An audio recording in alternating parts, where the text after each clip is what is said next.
Capítulo 14. O sexto sentido. A porta para o templo da sabedoria. O 13º passo para a riqueza. O 13º princípio é chamado de sexto sentido, pelo qual a inteligência infinita pode e irá se comunicar voluntariamente, sem qualquer tipo de esforço ou pedido por parte da pessoa. Esse princípio é o auge da nossa filosofia, mas só pode ser assimilado, compreendido e aplicado depois que se dominar os 12 anteriores. O sexto sentido é aquela parte do subconsciente a que nos referimos como a imaginação criativa. Também falamos que ele é a estação receptora, pela qual as ideias, os planos e os pensamentos ascendem na mente. Esses lampejos às vezes são chamados de instinto ou inspiração. O sexto sentido desafia uma descrição. Não pode ser descrito a alguém que ainda não dominou os demais princípios desta filosofia, porque uma pessoa assim não tem conhecimento ou experiência com a qual se possa comparar o sexto sentido. O entendimento sobre o sexto sentido só vem com a meditação, pelo desenvolvimento da mente a partir de dentro. O sexto sentido provavelmente é o meio de contato entre a mente finita do ser humano e a inteligência infinita. E por esse motivo, ele é uma mistura do mental com o espiritual. Acredita-se que seja o ponto em que a mente humana faz contato com a mente universal. Depois de ter dominado os princípios descritos neste livro, você vai estar apto para aceitar como verdade uma frase que, de outra maneira, não seria crível. É a seguinte: com a ajuda do sexto sentido, você será avisado de perigos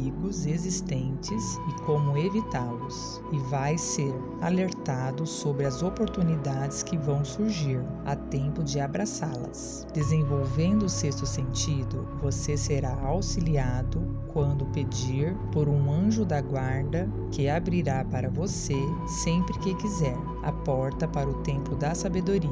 Se isso é verdade ou não, você nunca saberá, a não ser que siga as instruções contidas neste livro, ou algum método semelhante. Este autor não acredita nem defende os milagres pelo simples motivo de ter conhecimento suficiente da natureza para saber que ele nunca se desvia das normas estabelecidas. Algumas dessas leis são tão incompreensíveis que produzem aquilo que podem parecer milagres. O sexto sentido é o mais próximo que se pode chegar de um milagre que eu já experimentei, e isso é assim porque não compreendo exatamente o método pelo qual esse princípio entra em ação. Mas este autor sabe de uma coisa, que existe um poder ou uma primeira causa ou uma inteligência que permeia cada átomo de matéria e abraça cada unidade de energia perceptível aos seres humanos. É essa inteligência infinita que converte sementes em carvalhos, faz a água descer morro abaixo pela lei da gravidade e faz o dia se seguir à noite,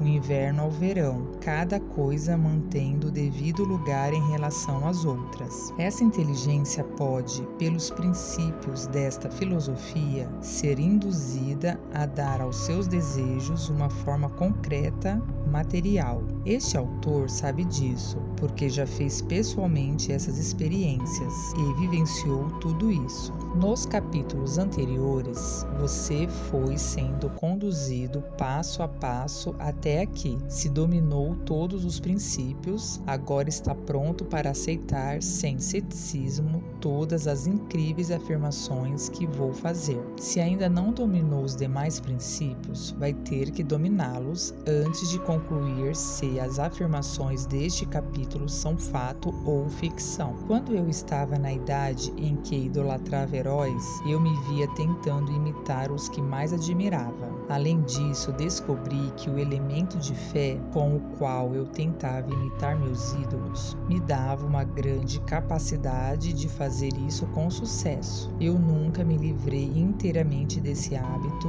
de idolatrar heróis, mesmo já tendo passado da idade normal para isso. A experiência me ensinou que a coisa mais próxima de ser grande é imitar os grandes, pela ação e pelos sentimentos, o máximo possível. Muito antes de eu ter escrito uma única linha que fosse publicada ou ousado fazer uma palestra em público, segui o hábito de forjar minha personalidade tentando imitar a vida e obra dos 9 homens que mais me impressionaram. Eram eles: Ralph Emerson, Thomas Paine, Thomas Edison, Charles Darwin, Abraham Lincoln, Luther Burbank, Napoleão Bonaparte, Henry Ford e Andrew Carnegie. Toda noite, por muitos e muitos anos, eu fazia uma reunião imaginária em um conselho formado por esse grupo que chamei de meus conselheiros invisíveis. Acontecia assim: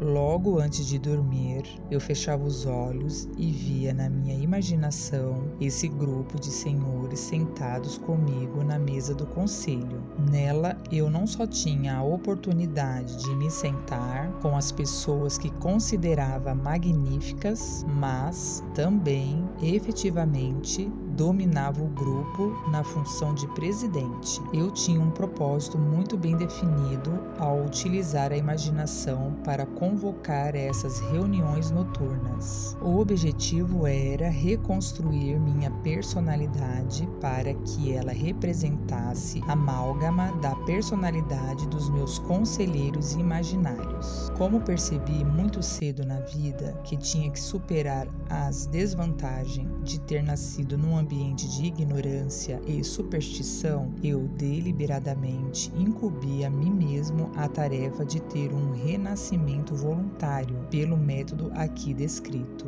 construindo sua personalidade pela autossugestão. Sendo um aluno aplicado de psicologia, eu sabia, é claro, que todos esses homens foram o que foram por causa dos pensamentos e desejos dominantes deles. Sabia que todo desejo firmemente assentado tem o efeito de buscar uma expressão no mundo exterior, de maneira que o desejo possa se transformar em realidade. Sabia que a autossugestão é um poderoso fator na hora de construir a personalidade, que ela é, de fato, o único princípio por meio do qual a personalidade é construída. Com esse conhecimento de como a mente funciona, eu já estava bem armado e equipado para me reconstruir. Nessas reuniões imaginárias do meu conselho, eu convocava os membros e pedia os conhecimentos que queria que eles me passassem, me dirigindo em voz alta a cada um dos membros da seguinte maneira: Senhor Emerson, desejo adquirir do Senhor a maravilhosa compreensão da natureza que tanto distinguiu sua vida. Desejo que o Senhor grave no meu subconsciente quaisquer qualidades que o Senhor possuía, que lhe permitiam compreender e se adaptar às leis da natureza. Peço-lhes que me ajude a alcançar e me utilizar de qualquer fonte de conhecimento disponível para esse fim. Senhor Burbank, peço-lhe que me passe o conhecimento que permitiu que o Senhor se harmonizasse tão bem com as leis da natureza, que fez com que um cacto não tivesse espinhos e, muito ao contrário, virasse um alimento comestível. Dê-me acesso ao conhecimento que permitiu que o Senhor fizesse crescer 2 folhas de grama, onde antes só nascia uma, e lhe ajudou a misturar as cores das flores com mais harmonia e esplendor, pois só o Senhor foi capaz de criar um lírio dourado. Napoleão Bonaparte. Desejo receber do Senhor sua magnífica capacidade de inspirar os homens e incitá-los a adorar um espírito de ação cada vez maior e mais determinado. e também adquirir o espírito de sua fé inabalável, que permitiu que o Senhor transformasse a derrota em vitória e superasse obstáculos intransponíveis. Imperador do destino, Rei da sorte, eu o saúdo. Sr. Paine, desejo adquirir do Senhor a liberdade de pensamento e a coragem e a clareza com as quais devemos expressar nossas convicções que tanto lhe distinguiram. Sr. Darwin, desejo adquirir do Senhor sua maravilhosa paciência e capacidade de estudar causa e efeito sem qualquer viés ou preconceito que o Senhor tão bem exemplificou no campo das ciências naturais. Sr. Lincoln, desejo injetar na minha personalidade seu magnífico senso de justiça, sua paciência incansável, seu senso de humor, de compreensão dos seres humanos e sua tolerância, que foram suas marcas distintivas. Sr. Carnegie, eu já lhe devo muito por ter me levado a escolher a obra da minha vida, que me trouxe muita felicidade e paz de espírito. Gostaria de adquirir uma completa compreensão sobre os princípios de esforço organizado que o Senhor utilizou com tamanha eficiência para construir seu grande império industrial. Sr. Ford, o Senhor foi uma das pessoas que mais me ajudaram ao me fornecer um material tão importante para o meu trabalho. Gostaria de adquirir seu espírito de perseverança, sua determinação, postura e autoconfiança, que permitiu que o Senhor superasse a pobreza e organizasse, unificasse e simplificasse o esforço humano para que eu possa ajudar outras pessoas a seguir seu caminho. Sr. Edison, eu coloquei o Senhor à minha direita, aqui ao meu lado, por causa da cooperação pessoal que o Senhor me forneceu durante a pesquisa que fiz sobre as causas do sucesso e do fracasso.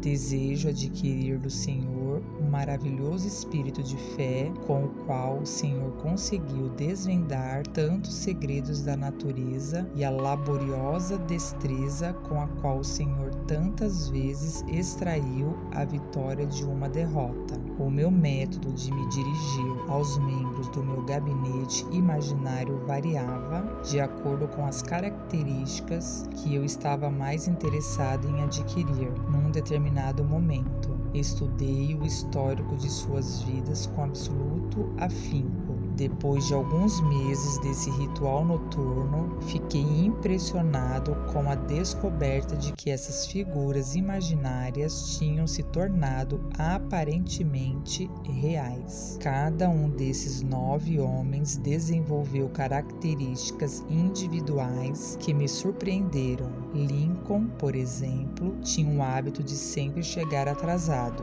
mas quando chegava, andava com a formalidade que o cargo exigia. Quando ele vinha, andava devagar, com as mãos às costas e de vez em quando parava na minha cadeira e pousava a mão momentaneamente no meu ombro. Ele sempre trazia uma expressão séria no rosto, raramente sorria. As preocupações dele com uma nação dividida o haviam deixado com um semblante muito grave. Também era só ele. Burbank e Paine frequentemente faziam tiradas espirituosas que às vezes pareciam assustar os demais membros do gabinete. Uma noite, Paine sugeriu que eu fizesse uma palestra sobre a idade da razão e a proferisse do púlpito da igreja que eu frequentava. Muitos em volta da mesa riram a valer da sugestão, mas Napoleão não. Ele fez uma careta com a boca e soltou um grunhido tão alto que todos olharam para ele,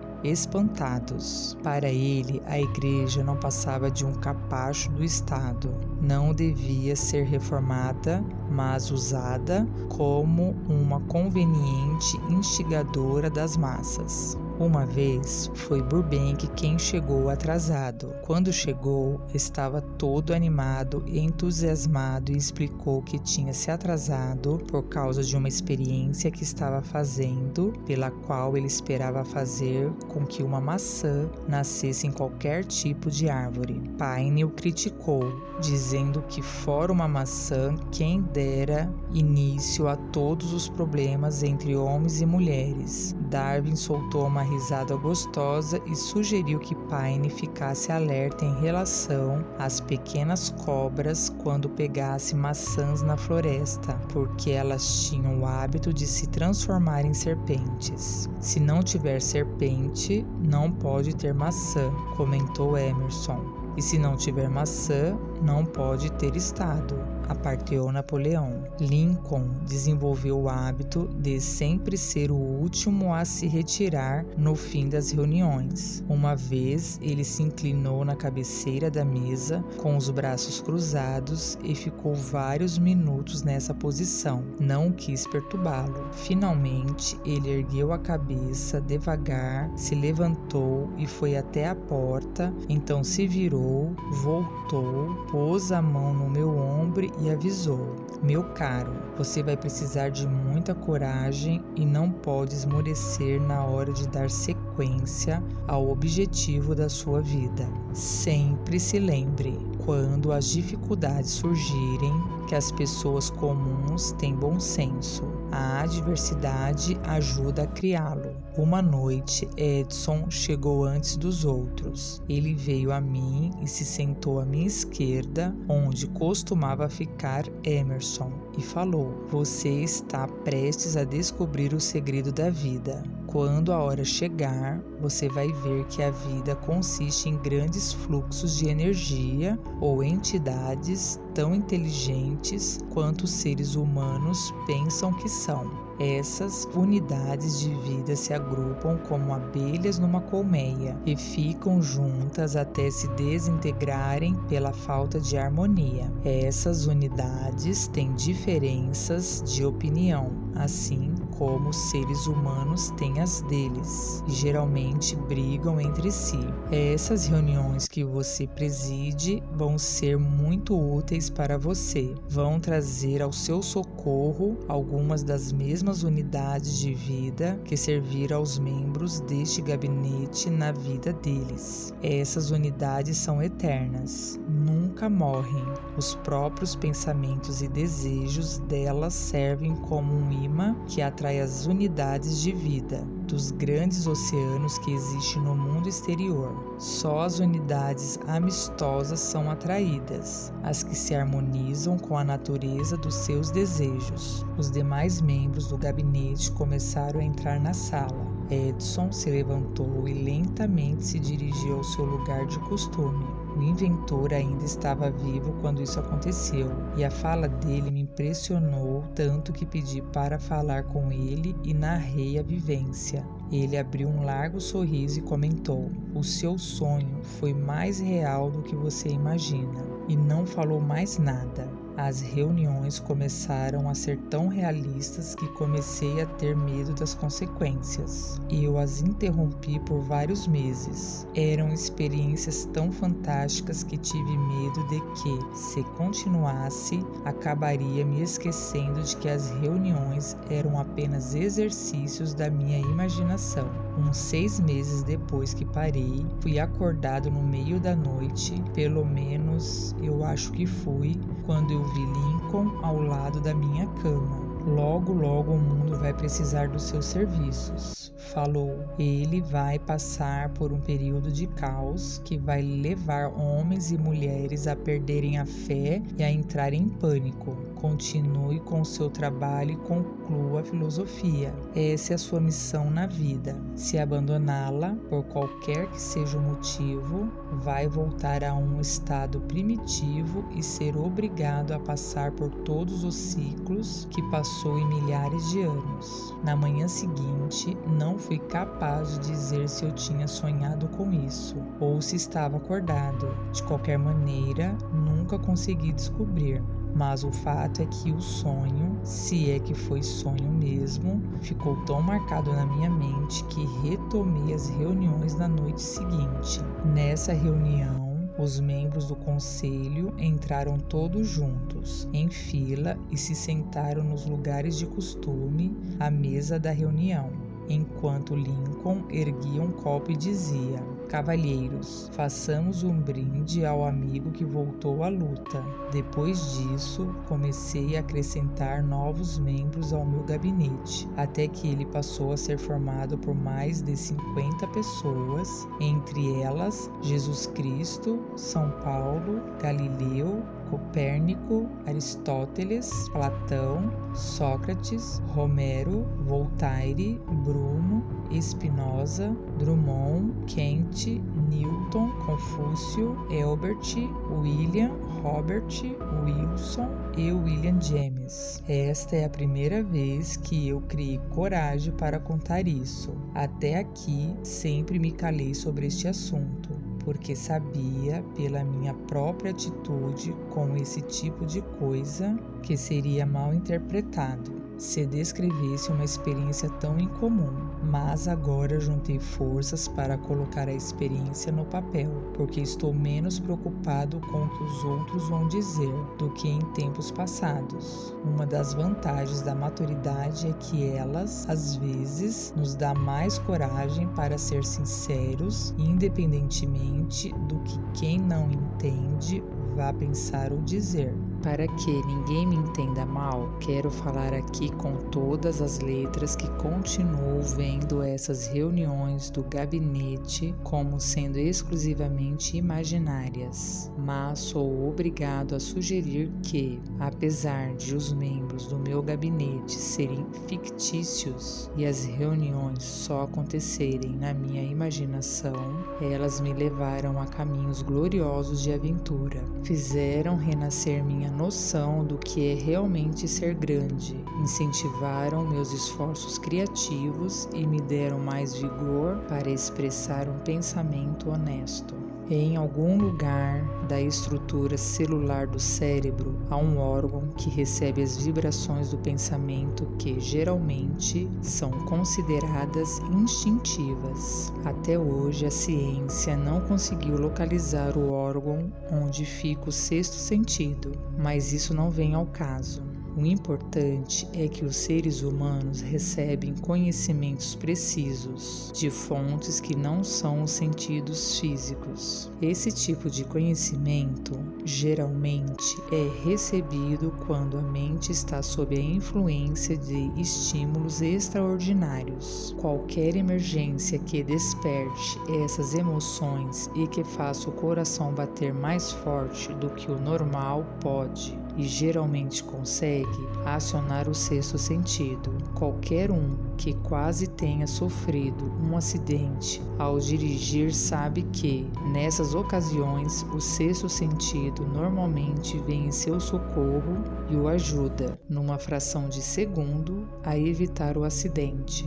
Estou falando tudo isso antes de fazer uma afirmação. Durante as reuniões com os meus conselheiros invisíveis, eu sinto a minha mente mais receptiva às ideias, pensamentos e conhecimentos que chegam a mim através do sexto sentido. Posso dizer sinceramente que devo aos meus conselheiros invisíveis todo o crédito por essas ideias, fatos e conhecimentos que recebi através da inspiração. Muitas vezes, quando estive em situações de emergência, algumas tão graves que ocorria risco de vida, fui guiado milagrosamente pelas dificuldades por meio da influência dos meus conselheiros invisíveis. Meu objetivo original ao conduzir as reuniões de conselho com seres imaginários era exclusivamente o de gravar em meu subconsciente, pela autossugestão, certas características que desejava incorporar. Nos últimos anos, minhas experiências assumiram um caminho totalmente diferente. Agora eu me dirijo aos conselheiros imaginários com qualquer problema difícil que eu ou meus clientes estejamos deparando. Os resultados são geralmente impressionantes, embora eu não dependa apenas desse tipo de conselho. Você, obviamente, já percebeu que este capítulo trata de um assunto que a maioria das pessoas desconhece. O sexto sentido é um assunto que será de grande interesse e benefício para a pessoa cuja meta é acumular uma grande fortuna, mas não precisa chamar a atenção dos que têm desejos mais modestos. Henry Ford com certeza compreende e faz bom uso do sexto sentido. Suas amplas operações comerciais e financeiras exigem que ele compreenda e utilize esse princípio. O falecido Thomas Alva Edison entendia e fazia uso do sexto sentido na hora de desenvolver as invenções, especialmente as que tratavam de patentes básicas, nas quais não havia experiência humana ou um conhecimento acumulado para guiá-lo, como nos casos da máquina de editar e da filmadora. Quase todos os grandes líderes, como Napoleão, Bismarck, Joana d'Arc, Cristo, Buda, Confúcio e Maomé compreendiam e provavelmente utilizavam o sexto sentido quase que permanentemente. A maior parte da grandeza deles vinha do conhecimento desse princípio. O sexto sentido não é algo que uma pessoa possa pegar e usar quando bem entender. A capacidade de utilizar esse grande poder surge lentamente pela aplicação dos demais princípios relacionados neste livro. É muito raro que alguém saiba como realmente usar o sexto sentido antes dos 40 anos. O mais comum é que esse conhecimento só esteja disponível depois que a pessoa já foi bem além dos 50. Isso porque as forças espirituais com as quais o sexto sentido é tão intimamente ligado apenas amadurecem e se tornam utilizáveis depois de anos de meditação, autoanálise e uma séria avaliação. Não importa quem você seja ou qual tenha sido o seu objetivo ao ler este livro, você pode ganhar dinheiro com ele mesmo sem entender o princípio de que tratamos neste capítulo. Isso é especialmente verdade se o seu objetivo principal for a acumulação de dinheiro ou outros bens materiais. Este capítulo sobre o sexto sentido foi incluído porque este livro se propõe a apresentar uma filosofia completa pelas quais as pessoas podem se guiar sem erro para obter o que quiserem da vida. O ponto de partida de todas as realizações é o desejo. A linha de chegada é o tipo de conhecimento que leva à compreensão do self, dos outros, das leis da natureza e do que é felicidade. Esse tipo de compreensão só vem inteiramente conhecendo-se o sexto sentido e dele se utilizando. Por isso, esse princípio tinha que ser incluído como parte da filosofia, para o bem daqueles que desejam algo mais do que dinheiro. Lendo este capítulo, você deve ter percebido que foi elevado a um alto nível de estimulação mental. Esplêndido! Volte a ele daqui a um mês. Leia de novo e observe que sua mente vai disparar a um nível ainda mais alto de estimulação. Repita essa experiência de vez em quando, sem se preocupar com quanto vai aprender nessas horas. E com o tempo você vai se ver na posse de um poder que o tornará capaz de se livrar de qualquer desânimo, de conquistar o medo, de superar a procrastinação e de utilizar livremente sua imaginação. Aí verá o sentido daquele toque desconhecido que move o espírito de todos os grandes líderes, pensadores, artistas, músicos, escritores e estadistas. E aí sim estará em posição de transformar seus desejos num equivalente físico ou financeiro, com a mesma facilidade com que poderia desistir de tudo logo ao primeiro sinal de oposição.